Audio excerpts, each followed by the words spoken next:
বুধবার জগন্নাথ দেবের স্নানযাত্রা। এই উপলক্ষে পুরী, দীঘা সহ ভারতের বিভিন্ন জায়গায় ইস্কনের জগন্নাথ দেবের মন্দিরে ধুমধাম সহকারে স্নানযাত্রার পুজো পালন করা হয়।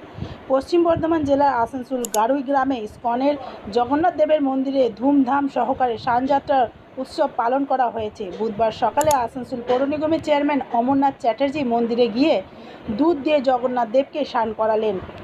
চেয়ারম্যান অমরনাথ চ্যাটার্জি জানান, তিনি প্রত্যেক বছরই জগন্নাথ দেবের স্নানযাত্রার দিন ইস্কনের জগন্নাথ দেবের মন্দিরে পূজা দিতে যান। সব শ্রদ্ধালুরা এই দিনে জগন্নাথ দেবের স্নান করানো চাক্ষুষ দেখেন এবং পুজো দেন। তিনি মন্দিরে গিয়ে দুধ দিয়ে জগন্নাথ দেবকে স্নান করিয়ে পুজো দিলেন এবং আসানসোলবাসীর সমৃদ্ধির কামনা করলেন। Green Asansol, clean Asansol. Hare Krishna,